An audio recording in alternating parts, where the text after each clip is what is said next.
Okay,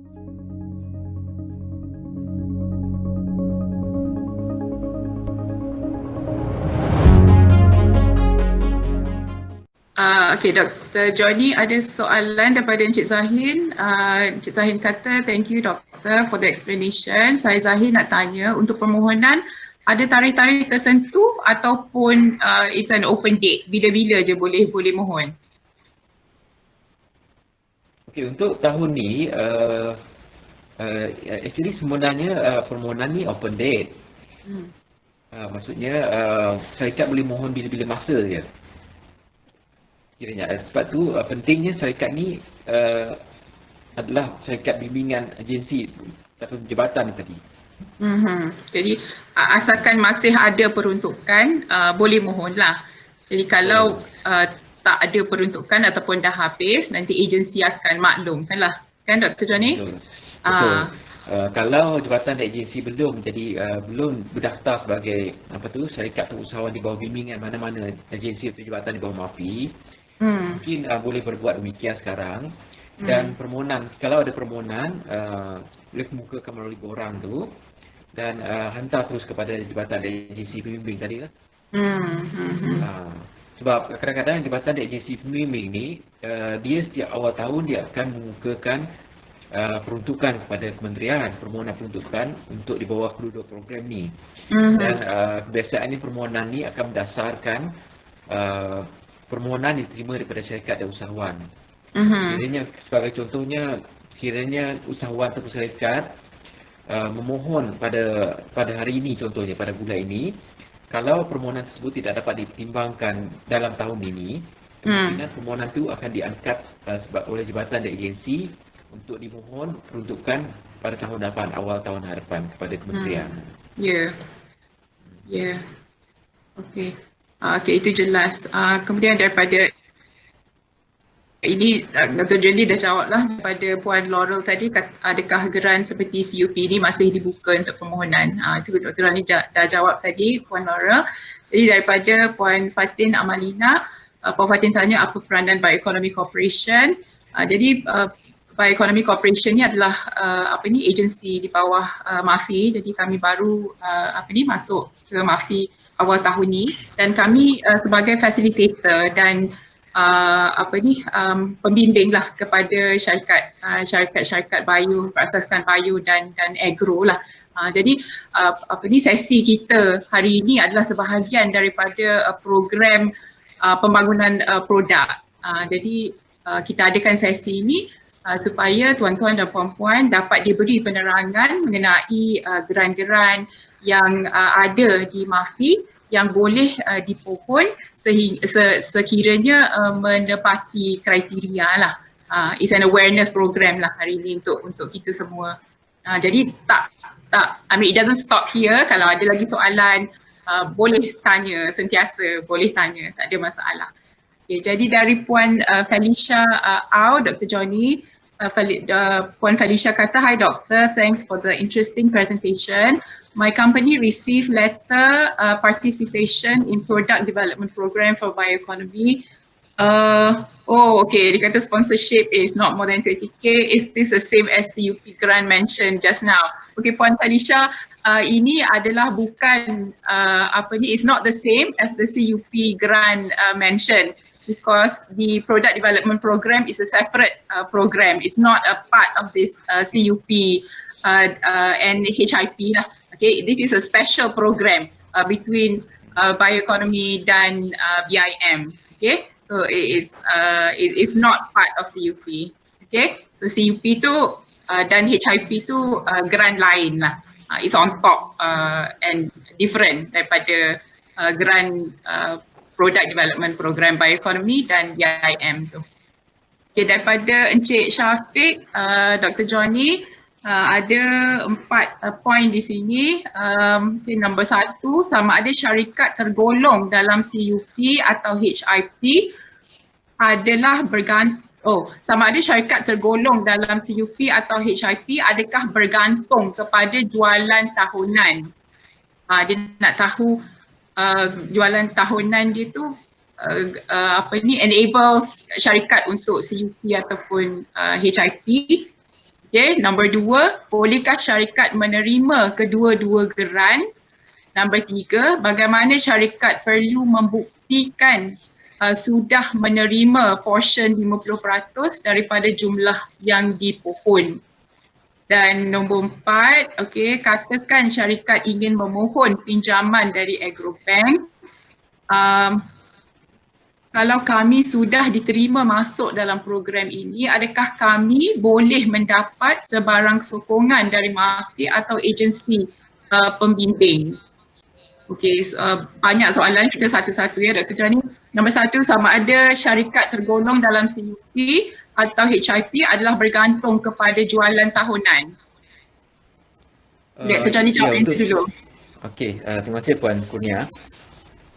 Okey, bila kita memtimbangkan permohonan ni, kita berdasarkan profil syarikat yang kemukakan, kerana kita juga membuat semakan dan kita akan mengambil kita akan melihat kepada audited financial statement ataupun laporan kewangan yang dikemukakan oleh syarikat dalam menentukan tahap usahawan, tahap syarikat ni sama ada dia jatuh bawah tahap usahawan 1, 2, 3 ataupun 4.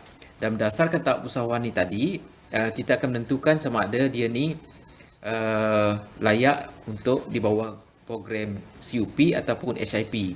Tapi yang ini biasaannya jabatan atau agensi pembimbing yang akan menasihatkan syarikat atau usahawan sama ada untuk memohon CUP ataupun HIP. Sebab itu salah satu kriteria yang dilihat adalah melihat kepada prestasi perniagaan syarikat untuk 1 tahun lah. Kita akan melihat dari situ. Kalau kita lihat kecenderungan yang lebih kepada untuk syarikat yang berada tahap usahawan 4 dan 5, maka syarikat boleh memohon geran HIP ni lah. Kalau bawah daripada itu, maksudnya syarikat boleh mohon CUP saja. Okey. Dari segi soalan kedua pula, bolehkah syarikat menerima kedua-dua geran ni? Yang ni agak mustahil lah, sebab tadi kita dah bagi tahu dari pertimbangan tu adalah berdasarkan kedudukan kewangan syarikat tersebut untuk menentukan sama ada dia layak HIP dan juga CUP lah. Kalau dah diluluskan di bawah HIP, maka syarikat tak bolehlah mohon geran yang lebih rendah lagi, CUP. Dia macam tu, sebab kita akan melihat prestasi kewangan setahun. Nombor 3. Soalan yang ketiga, bagaimana syarikat perlu membuktikan sudah menerima portion 50% daripada jumlah yang dipohon? Okey, untuk dari segi pembayaran ni, mekanisme dia lebih kurang macam ni. Katalah kos keseluruhan projek ni tadi adalah 300,000. 300,000 maksudnya 50% akan ditampung oleh geran kerajaan sebanyak 150,000, manakala 50% lagi ditampung oleh syarikat. Katalah untuk 300,000 ni syarikat tadi dia bercadang nak membeli satu mesin. Dia nak bercadang nak membeli satu mesin dan nanti bila dikemukakan permohonan tu, dia perlu kemukakan bersekali dengan sebut harga ataupun quotation daripada syarikat yang ingin dipilih lah. Dan kebiasaannya syarikat yang dipilih ini juga perlu berdaftar dengan Kementerian Kewangan. So kita sekiranya pelaksanaan ini telah selesai dibuat, perolehan ini telah selesai, dan syarikat pembekal tu tadi akan menghantar invoice untuk untuk tuntutan bayaran. Jadi syarikat tadi akan membayar 50% daripada portion tersebut, 150,000, manakala bakinya tadi dia akan buat tuntutan kepada jabatan dan agensi pembimbing. Dan jabatan dan agensi pembimbing akan membuat semakan, dia akan membuat lawatan ke premis dan memastikan peralatan tersebut ataupun mesin tadi telah sampai dan telah dipasang di tauliah, dan baru dia akan memberi recommendation yang bayaran under 50% tu boleh dibuat oleh jabatan dan agensi pembimbing terus kepada syarikat pembekal tadi. Dia mekanisme dia macam tu. Syarikat atau usahawan akan membayar 50% dulu kepada pembekal, manakala baki tu tadi jabatan dan agensi pembimbing akan membayar terus kepada pembekal. Okey. Nombor 4 tu Dr. Johnny. Katakan syarikat ingin mohon pinjaman daripada Agrobank, yang ini kebiasaannya apabila syarikat atau usahawan ni tadi telah menerima surat setuju terima dan diberi kelulusan di bawah program grant padanan HIP ni, dia boleh menggunakan surat setuju terima tersebut untuk memohon pinjaman daripada agrobank, sama ada agrobank ataupun tekun lah. Jadi kebiasaannya sepatutnya tak ada masalah lah sekiranya melainkan sebab agrobank pun ada dia akan melihat juga dari segi kedudukan financial kedudukan kewangan syarikat lah dalam memberikan pinjaman. Dan ini merupakan dan syarikat boleh menggunakan surat setuju terima tersebut untuk memohon pinjaman daripada agensi pembiaya lah. Okey. Daripada Puan Fatin kata mohon kalau boleh usahawan bawah bimbingan bioekonomi diberi keutamaan di peringkat MAFI. Jadi insya-Allah RMK 12. Dan untuk makluman, kita adakan program ni sebab kita bekerjasamalah dengan bioekonomi dan sebenarnya kita buka kepada syarikat atau usahawan yang pernah memohon untuk product development kan Puan tapi kita buka juga bioekonomi juga buka juga kepada syarikat-syarikat yang lain untuk terserta dalam sesi pada pagi ni. Itu saya katakan tadi syarikat-syarikat bio dan juga syarikat-syarikat agro lah di bawah bioekonomi. Jadi daripada Encik Razif Razak, dia ada soalan untuk grant HIP. Adakah syarikat perlu buat tuntutan 50% dari kos projek kepada MAFI selepas projek selesai atau 50% dari kos projek itu MAFI akan bayar terus kepada pembekal mesin atau perkhidmatan once projek diluluskan? I think Dr. Johnny dah address yang ni tadi kan? Betul. Jadi ini not on reimbursement basis lah. Jadi akan bayar terus kepada pembekal lah kan Dr. Johnny? Betul. Okey, daripada Dr. Siti Hamidah, Dr. Siti kata terima kasih kepada MAFI dan bioekonomi. Kami pun ucapkan terima kasih kerana datang hari ini lah.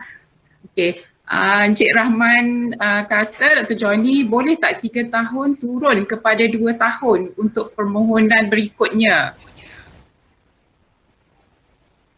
Okey, pada soalan ni Encik Rahman, tujuan kita meletakkan 3 tahun ni supaya kita cuba seboleh mungkin kita nak bantu seramai mungkin usahawan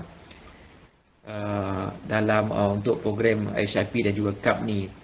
Sebab tu dan peruntukan agak terhad dan kita pun faham memang kalau boleh kita nak bantu usahawan ni mengembangkan aktiviti perniagaan mereka, tapi pada masa sama kita juga ingin membantu seramai mungkin usahawan. Sebab itu kita hadkan kepada dia punya grace period tu kepada 3 tahun instead of 2 tahun lah.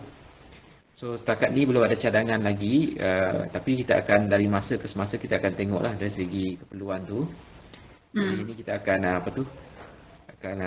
kita akan take note lah pandangan daripada Encik Rahman ni. Okey. Sebab Encik Rahman kata 3 tahun tu macam lama pula dia kata. Jadi lagi soalan daripada Encik Rahman kata Dr. Johnny tak ada ke perancangan untuk buat program projek fokus, maksudnya syarikat terpilih untuk mengembangkan dengan skala lebih besar? Okey, untuk soalan yang ini di bawah kementerian ni selain daripada program HIP dan juga CUP ni, kita juga ada program lain yang membantu usahawan lah. Tapi dari segi grant tu memang tak ada lah. Kita lebih kepada pinjaman yang ada setakat ni. Tapi memang kita ada bercadang untuk membantu sekiranya syarikat bercadang untuk mengembangkan perniagaan tu.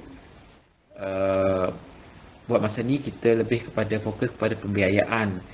Sebab kita faham untuk usahawan ni banyak program di bawah Kementerian Pembangunan Usahawan dan Koperasi yang ditawarkan untuk membantu usahawan yang ingin scale up lah, maksudnya mengembangkan perniagaan mereka ke peringkat global atau sebagainya. Jadi apa yang ditawarkan oleh Kementerian Pertanian buat masa ini adalah untuk membantu usahawan yang memberi fokus kepada produk berasaskan pertanian ni tadi. Dari segi tahap usahawan tu untuk dia meningkat kepada tahap yang lebih tinggi. Jadi kalau projek yang berfokus ni kita perlu lihat dari segi program-program lain ditawarkan di kementerian ini yang mana syarikat atau usahawan boleh turut serta lah. Tapi kalau dari segi downstream tu setakat ini, inilah program yang berbentuk grant yang ditawarkan di peringkat kementerian. Kalau dari segi pembiayaan tu memang banyak lah, memang ada lagi program-program lain. Contoh program tu, kalau Dr. Johnny ingat buat masa ni, ada ke Dr. Johnny? Yang mana Puan? Dr. Johnny kata program-program lain tadi Dr. Johnny sebut. Kalau Dr. Johnny ingatlah program apa yang dimaksudkan tu, kalau ingatlah. Sebagai contoh, saya ambil contoh kalau projek ataupun projek tersebut adalah memfokus kepada upstream punya aktiviti, production. Kita ada program di bawah Jabatan Pertanian, di bawah Jabatan Perikanan. Kalau ia berkaitan dengan aquaculture sebagai contoh, banyak program di bawah LKIM yang memberi bantuan dalam bentuk insentif. Yang ini pun ada. Dan di bawah kementerian sendiri pun kita ada program yang memberi fokus membantu syarikat atau usahawan ni dari segi mekanisasi dan automasi. Yang ini pun ada.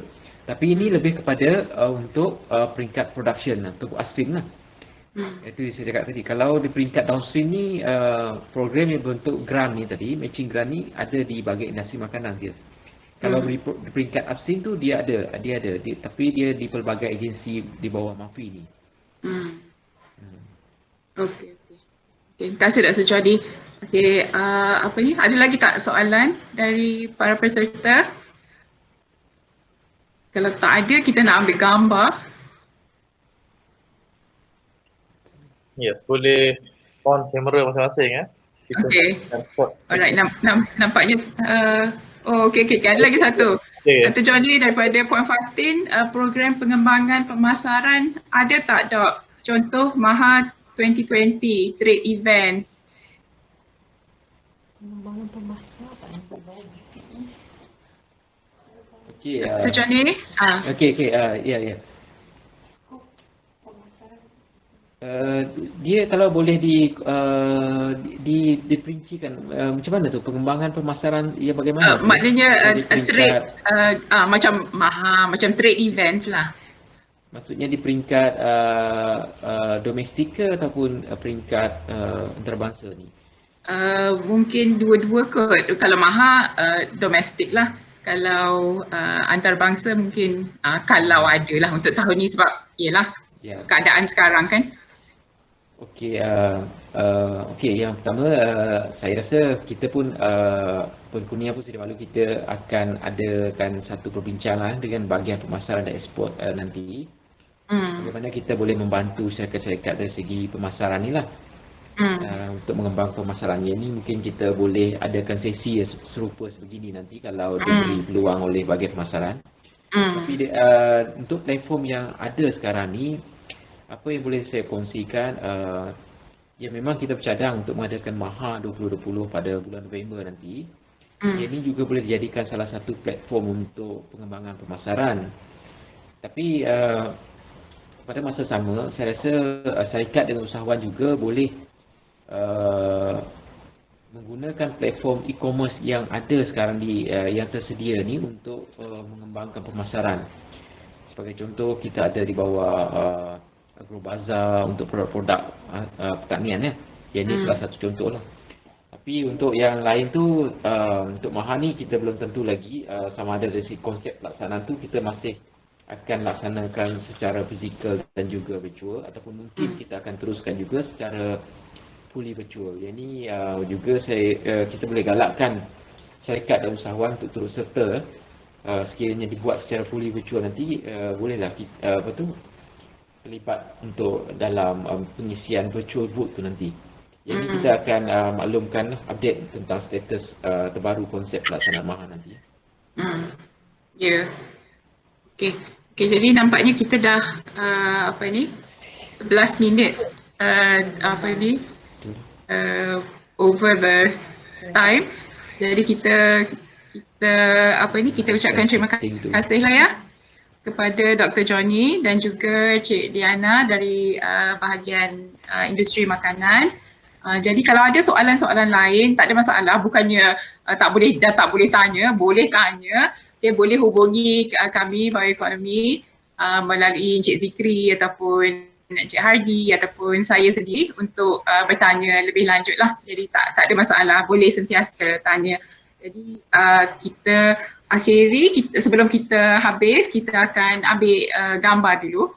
Okay, jadi semua diminta on kamera masing-masing lah untuk gambar kita. Okay, jadi Hardy silakan. Okay. 1, 2, 3. Alright. Okay. Alright. Okay, jadi sesi ini is recorded. Jadi semua akan menerima recording dalam Google Drive masing-masing. Jadi sebelum kita bersurai, kami sekali lagi ingin mengucapkan ribuan terima kasih bagi pihak MAFI dan juga bagi pihak Bioeconomy lah.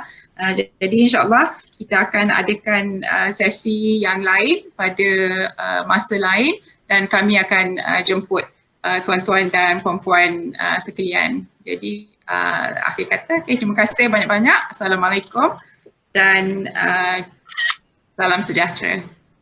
Semua baru on kamera. Satu lagi Zikri. Oh, satu lagi. Okay. Alah. Dah tadi. Okay, alright. Dapat dah? Okay. Thank you semua. Okay. Terima kasih.